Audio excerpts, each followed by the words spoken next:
Next we have someone who's in between shows at the festival, and we don't even have to pay a ticket price to see him this evening. He's a very good friend of mine, Hardeep Singh Kohli, a newly installed citizen of Edinburgh, from which he's come. Where did you live before that?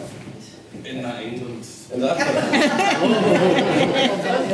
And he's here to speak to us tonight on a topic of his choosing, but it mustn't be about your love life, Hardeep. No, I wouldn't want to bore them to death. Put your hands together for him. Apologies for my lateness. I literally, as Andrew says, just left the show. I got to go back. I feel a bit of a charlatan here because I'm wholly undecided on how I'm going to be voting. Still making up my mind. You have brilliant business people here, brilliant politicians, great thinkers, and a comedian. But let me tell you what I know as someone who's blessed to be a Scot, living in the world's most beautiful city. Only 45 minutes from the world's greatest city.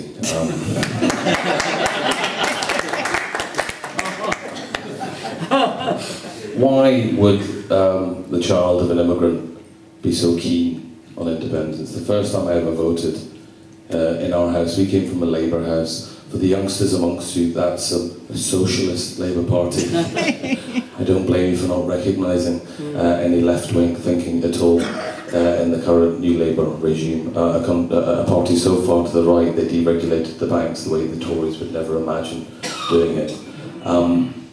In my humble opinion, as someone that used to vote for them.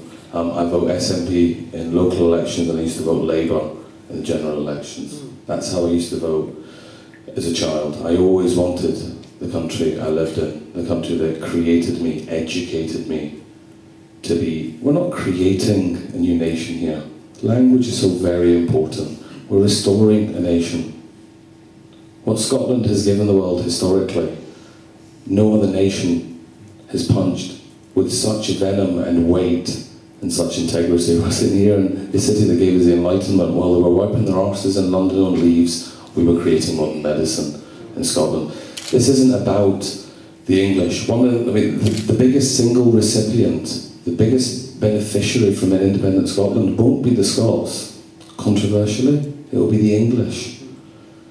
The English political system is in such a mess that they don't have any form of representation meaningfully for anywhere outside London. And once we have independence, it will force the body politic in England to take a look again, and that can only be a better thing for Europe and for the Western world. Also, some interesting things you might already have heard of is, interestingly, Scotland's the only nation in modern history to discover oil and get poorer. I don't know anywhere else in the world you can stand. If you go up to Aberdeen, look out to sea, you'll see rigs dotting the horizon. Turn 180 degrees and don't take a step, you'll see food banks dotting your internal vista. How can that be? How can we have oil and gas and this much ability and still not be able to stop 100,000 children from going into poverty? Well, we can. We can do that by voting for independence. It's quite simple. It really is. The people talk about the currency like it's somebody else's that we need to borrow. If this truly was a union, England should be seeking our permission to share the currency after we vote for independence. I interviewed Jeremy Paxman a few years ago. I do it so you don't have to. I was making a documentary called What the English Really Think About the Scots about 5 years ago.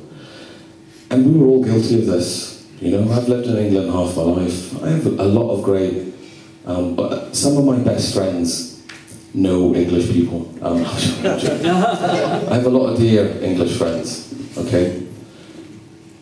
But there was a constituency in Scotland that blamed the English for everything. And actually the reality is, most English folk don't think about the Scots. You know, we are sort of irrelevant to them, which is why the BBC, that pays quite, you know, an amount of my salary, 10% of the revenue raised to the BBC comes from Scotland. Just over 5% is spent here. 5% in a country that creates award-winning, Oscar-winning writers, actors, directors, the best playwrights, fashion. We know all this. You know, that's why we organise meetings for the creative Scotland folk in aircraft hangars and better together find telephone boxes. You know, the best they can come up with is John Barrowman. Which accent is it today, John? But it's not about personalities. This is about our country. It's about our future. And if you vote no because you don't like Alex Hammond, think about what you're doing. Your children and your grandchildren are tied to your singular dislike of an individual. This is so much bigger than an individual. This is about our nation. No one can stop us using the pound. No one can stop us using this. India, up until the trade revolution in India and Pakistan, everything's traded on dollars. The US can't stop them trading on dollars. Nobody can stop us trading as we choose to trade. And equally, there is an absolutely viable argument to be made somewhere down the line. Well, people want Alex Salmond, they want the First Minister to make pronouncements that George Osborne can never make. Ask George Osborne what's going to be in the budget after the next one. Do you think he'll tell you? Do you think he'll tell you what's in the next budget? And here's an interesting one for the psephologists amongst us. I genuinely don't know the answer, but I can't remember in my lifetime, or in any of the history I've read about modern politics, a Chancellor of the Exchequer binding a nation to a decision in perpetuity. Who is he to say there will never be a currency union? He'll be out of power at some point soon. And if he isn't, listen, they talk about Project Fear. I've got my own wee Project Fear for you. This is happening. You may not know it's happening, like they've hushed up the discovery of the biggest oil rig in the North Sea. Funny that, if you would discover a huge amount of oil in the North Sea, would your first instinct be to send all the staff home on full pay and tell them not to talk about it? That's interesting, but hey, call me a cynic. Here's the thing you need to know. The reason we're here now is because there is a democratic deficiency. We are governed by people we simply don't vote for. Now, if there were pandas governing us, there was a little more democratic right in that, I think. But there are back-channel conversations happening in Westminster now between UKIP and the Conservatives. That is what's happening, a realignment of the new right. So that UKIP won't stand against Tories in certain constituencies and split the vote on the right. And you're telling me that the socialists of Glasgow, of Aberdeen, and of Edinburgh, and Dundee, and even Twecker,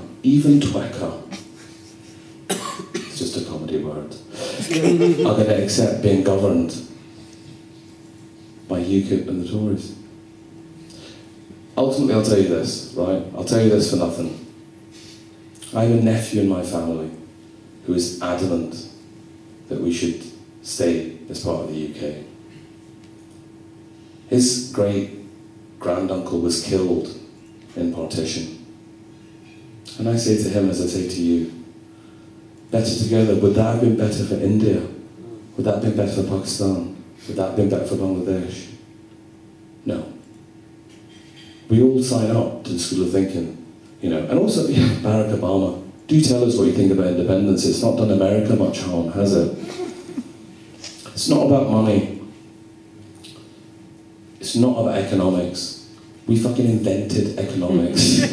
We can work that out. We invented banking. Yeah. We can work that out. Trust me. Try not to think about the problems presented to you by Project Fear.